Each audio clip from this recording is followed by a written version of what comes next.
Halo, Assalamualaikum warahmatullahi wabarakatuh. Bagaimana kabar kalian hari ini semuanya?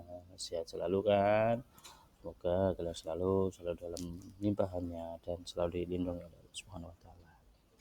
Baik, karena pada kesempatan ini kita akan belajar tentang interaksi dalam ekosistem.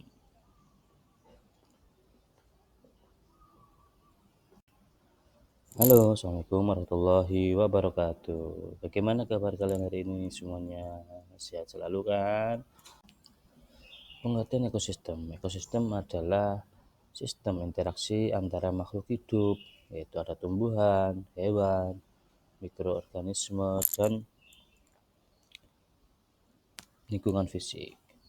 Contoh air, udara, tanah. Terus ukuran ekosistem itu bervariasi dari kolam kecil hingga hutan tropis yang sangat luas dan mencakup juga berbagai habitat yang lainnya. Pengertian ekosistem. Ekosistem adalah komponen ekosistem ada dua, yaitu biotik dan abiotik. Biotik itu adalah bagian dari ekosistem yang terdiri dari makhluk hidup, contoh tumbuhan, hewan, manusia, dan mikroorganisme. Komponen biotik itu berperan dalam rantai makanan dan interaksi antar organisme. Komponen yang kedua yaitu komponen abiotik. Komponen abiotik ini bagian dari ekosistem yang terdiri dari unsur-unsur non-hayati seperti cahaya, suhu, air, udara, dan tanah. Komponen abiotik itu mendukung kehidupan dan memengaruhi kondisi lingkungan tempat makhluk hidup tinggal. Komponen ekosistem ada dua, yaitu biotik dan abiotik. Biotik Komponen biotik itu ada tiga, dibagi menjadi tiga komponen lainnya, yaitu ada produsen, ada konsumen, ada dekomposer. Produsen itu adalah makhluk hidup yang organismenya dapat membuat makanan sendiri.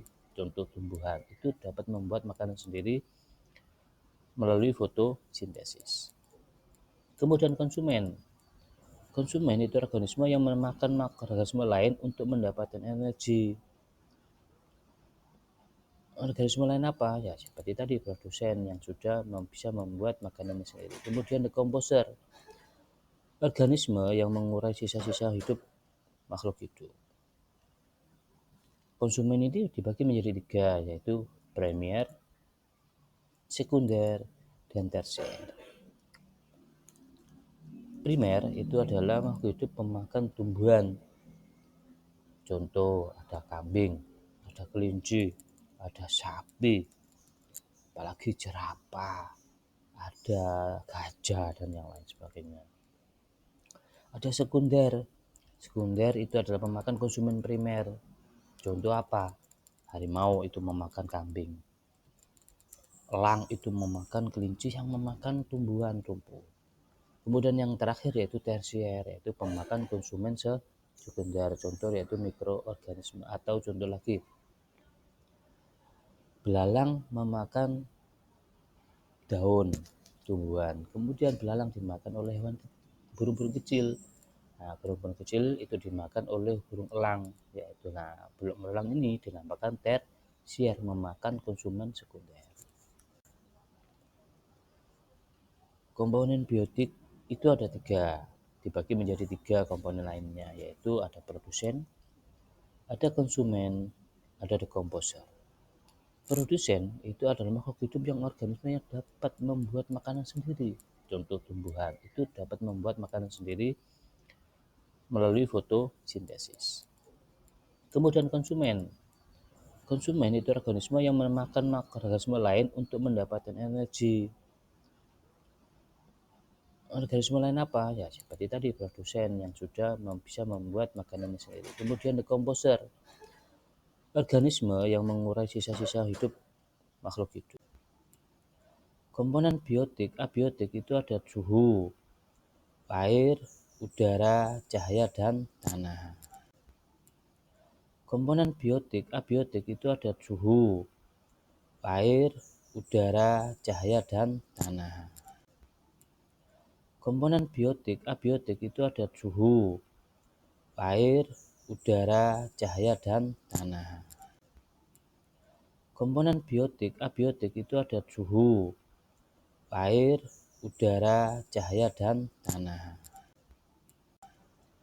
Kemudian interaksi komponen ada macam-macam, ada biotik dengan abiotik. Contohnya yaitu makhluk hidup atau komponen abiotik. Biotik itu bergantung pada komponen abiotik untuk bertahan hidup.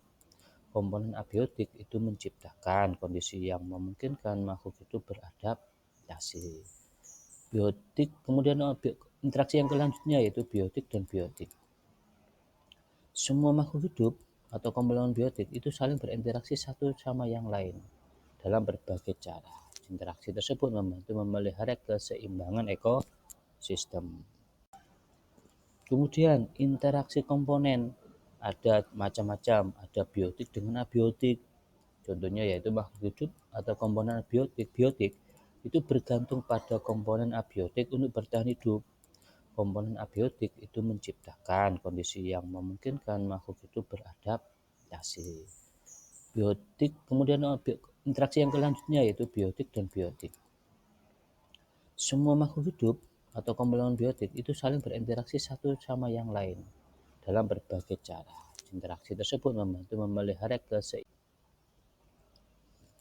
Interaksi komponen biotik dan abiotik itu ada macam-macam, ada fotosintesis, ada siklus mineral, ada siklus air, ada respirasi.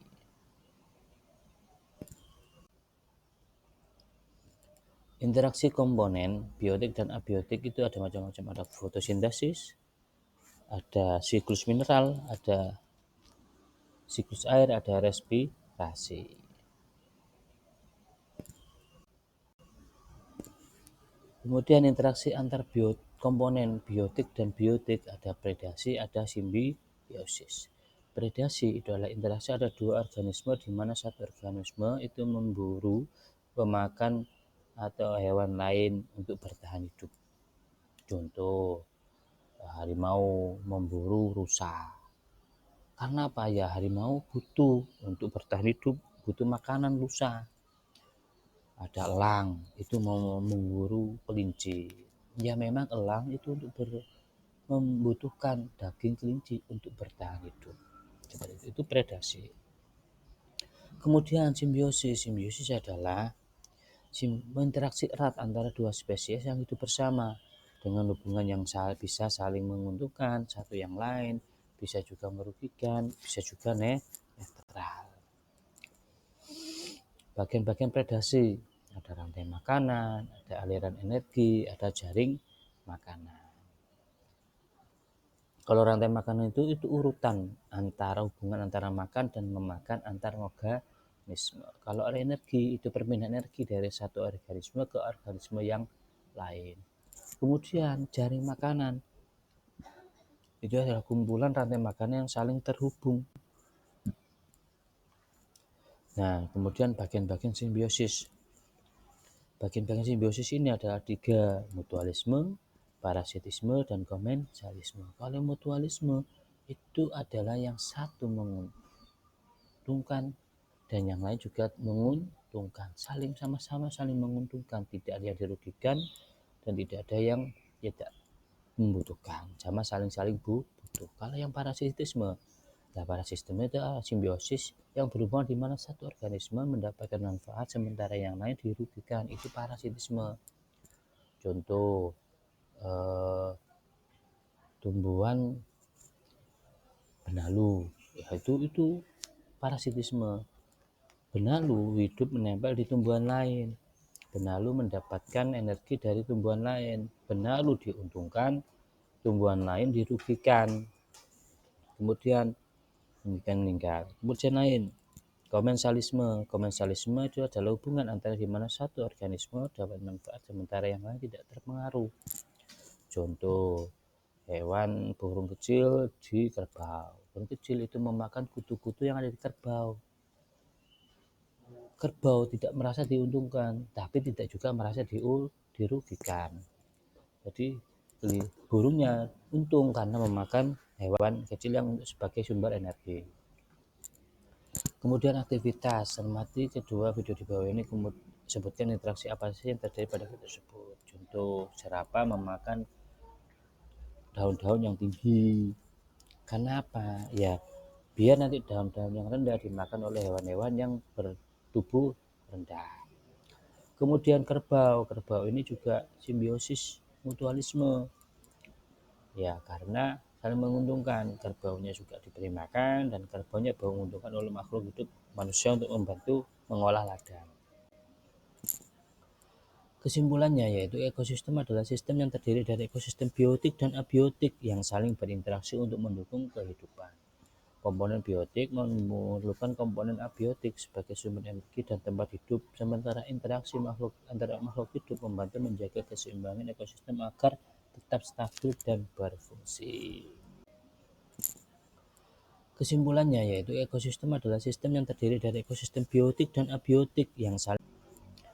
Baik anak-anak, itu dulu yang bisa saya sampaikan penjelasan tentang ekosistem. Jangan lupa terus berjaga, jaga kesehatan, semua tetap semangat untuk meraih prestasi. Akhiri, sampai ketemu lagi di lain kesempatan. Assalamualaikum warahmatullahi wabarakatuh.